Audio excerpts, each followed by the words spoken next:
अस्सलामुअलैकुम वरहमतुल्लाहि वबरकातुहू। Welcome back to our channel. Video start करने से पहले किसी को भी मेरे वीडियोस पीपीटी या पीडीएफ फॉर्म में चाहिए तो प्लीज़ कमेंट करिए, मेल करिए, और कोई भी सजेशन या कोई भी आपको डाउट हो या कोई टॉपिक चाहिए प्लीज़ कमेंट करिए, मेल करिए।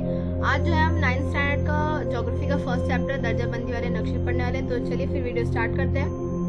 नक्शों का अहम मकसद खुसूसी तौर पर मकामात की निशानदेही और दर्जाबंदी करना होता है। कुछ नक्शे खास मकासद के लिए तैयार किए जाते हैं, इन्हें मकसदी नक्शे यानी थीमेटिक मैप कहा जाता है। यानी मैप का जो इस्तेमाल है वो किसी भी इलाके को किसी कंट्री में या वर्ल्ड में इंडिकेट करना कि वो किस सिमत में है, कहाँ मौजूद है, होता है। लेकिन कुछ नक्शे होते हैं जो एक खास टॉपिक जैसे आबादी, दर्जे हरारत, बारिश वगैरह के लिए एक खास टॉपिक के लिए बनाए जाते हैं। तो ऐसे जो मैप होते हैं ना मकसदी मैप यानी थीमेटिक मैप कहते हैं। इसमें जो है मतलब कोई टॉपिक है, जैसे बारिश का टॉपिक है तो वो किसी इलाके में बारिश किस कदर तकसीम हुई है, यानी किसी जगह पर ज्यादा है, किसी जगह पर कम है, तो ये सब दिखाया जाता है। और कहा जाता है कि पढ़ने से ज्यादा देखकर चीजें ज्यादा टाइम तक याद रहती है, तो ये तरीका जो है उस लिहाज से भी काफी मुफीद है। तो इसको जो है 3 अलग अलग तरीकों में डिवाइड किया गया है जो हम इस चैप्टर में पढ़ने वाले हैं, जिसमें से पहला है नुकाती तरीका, दूसरा साया वाले नक्शे का तरीका, और तीसरा जो है वो मसावी कद्र वाले नक्शे का तरीका है।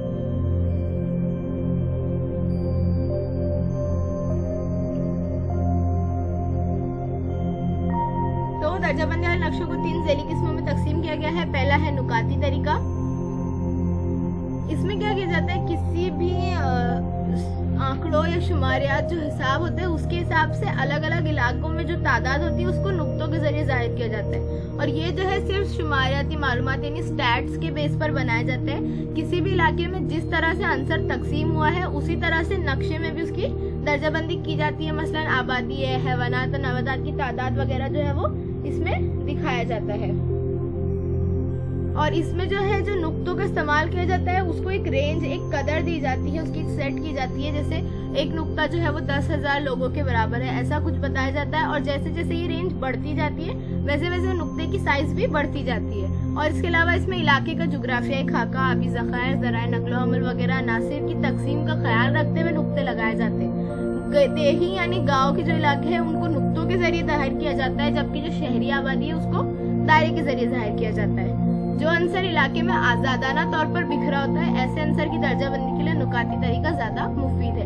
यानी जो भी चीज जो है वो इलाके में आजादाना तौर पर है, हर जगह इलाके में मौजूद है। जैसे आबादी हो गई तो वो हर जगह मौजूद है, कोई एक पर्टिकुलर सिमत में नहीं है, इसलिए ये तरीका उसके लिए ज्यादा मुफीद है। हम यहाँ एग्जाम्पल दिखाई गई है, हरियाणा की पॉपुलेशन डिस्ट्रीब्यूशन मैप है और यूएसए की पॉपुलेशन का मैप है, और ये टेक्स्ट बुक का मैप है कोल्हापुर की आबादी तकसीम।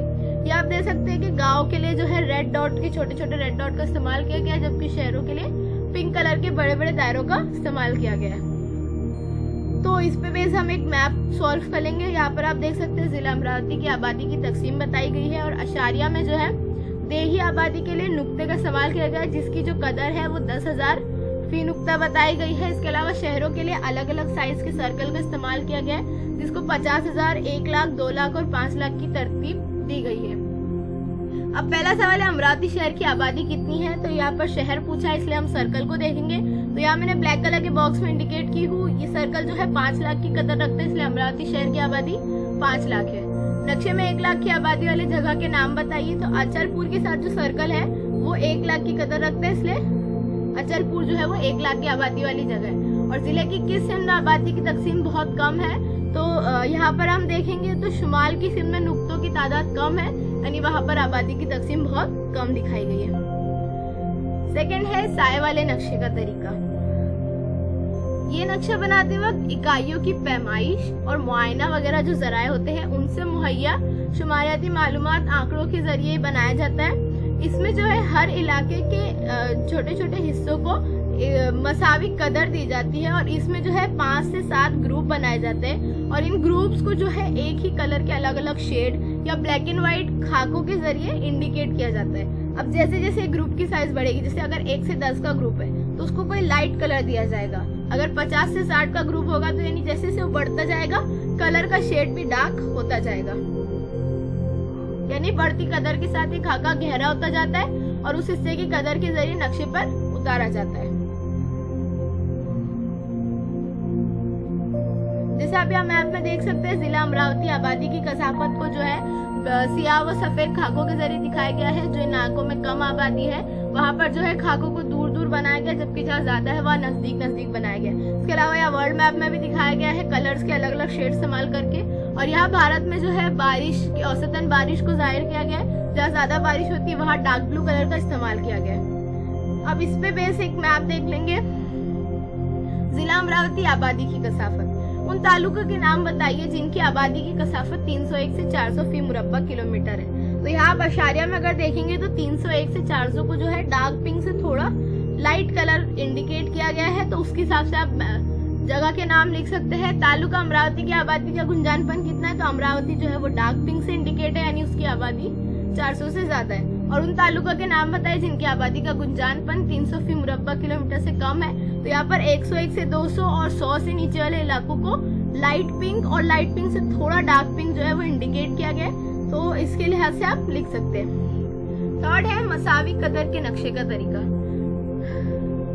इन नक्शों के लिए इलाके के चंद मकामात की बुलंदी, दर्जे हरारत, बारिश की पैमाइश वगैरह की सही शुमारियाती मालूमात जमा की जाती है। इसमें क्या कहता है, करीब करीब वाक़े जो दो मकामात, दो इलाके हैं, उनमें कोई भी वैसे बुलंदी का अगर बना रहे हैं या बारिश वगैरह है, उसमें अगर फर्क यकसा रफ्तार से हो रहा है तो वहाँ पर जो है वो अलग अलग इलाके ना बताते हुए एक एरिया बताया जाता है। और ये उन मकामात की शुमारिया मालूमात से होती है। जैसे यहाँ पर आप मैप में देख सकते हैं, यकसा कदर वाले नक्शे बनाते हुए किसी अंसर की कम से कम और ज्यादा कदर को मलहूज रखकर दर्जाती फासला मुकर्रर किया जाता है, जो खुतूत के माबेन फासला तय करता है। अब यहाँ पर जो है मुकर्ररा ग्रोही फासले के लिए खुतूत किए जाते हैं और उसके लिए यकसा कदर वाले मकामात को खुतूत से जोड़ा जाता है। और यकसा कदर वाले खुतूत करीब करीब हो तो अंसर की तब्दीली तेजी से होगी, यानी कि यहाँ पर 600 और 1200 दिखाए गए, तो इनके अंदर जो है फर्क ज्यादा है, यानी यहाँ पर जो है आंसर की तब्दीली स्लो है। लेकिन अगर 1800 और 2400 को देखेंगे तो उनके बीच में गैप जो है वो कम है, यानी यहाँ पर जो है तब्दीली तेजी से हो रही है। अब जैसे यहाँ पर 600 जहाँ इंडिकेट किया गया लाइट ब्लू, वहाँ पर बारिश कम होती है, तो वहाँ पर जो है 600 नंबर दिया गया, जबकि डार्क ब्लू कलर की साइड में 2400 जो दिया गया है वहाँ पर बारिश का पैमाना जो है वो ज्यादा है। तो इस तरह इसको इंडिकेट किया जाता है। यहाँ पर आप एग्जाम्पल देख सकते हैं, जिला कोल्हापुर की देही आबादी की कसाफत दिखाई गई। इसके अलावा दूसरे भी मैप्स दिखाए गए। अब इस पे बेस एक मैप सॉल्व करेंगे। जिला अमरावती सालाना औसत बारिश बताई गई है। जिले की किस सिंध में बारिश की मिकदार ज्यादा है, तो जैसे आप देख सकते हैं 1300 जो है वो सबसे हाईएस्ट है, तो वहाँ पर जो है शुमाल की सिंध में बारिश की मिकदार ज्यादा है। बारिश की पैमाइश किस सिंध में कम होती गई है, तो यहाँ पर आप देख सकते हैं 1300, 1200, 1100, 1000, 900 और फिर 800, यानी कि शुमाल से जुनूब की सिंध में कम होती गई है। और जिला से की सबसे कम बारिश की पैमाइश कितनी है, तो आप देख सकते हैं कि सबसे छोटा नंबर जो है वो 800 है, यानी 800 मिलीमीटर जो है वो सबसे बारिश की कम पैमाइश है। अब टेक्स्ट बुक के सफा नंबर 5 और सफा नंबर 8 पर मौजूद नक्शों के सवालों को हल करिए। कोई भी कंफ्यूजन होगी तो कमेंट करिए, मैं इंशाल्लाह जरूर जवाब दूंगी। Thank you for watching. Please like, comment, subscribe and share to my channel. Bye bye.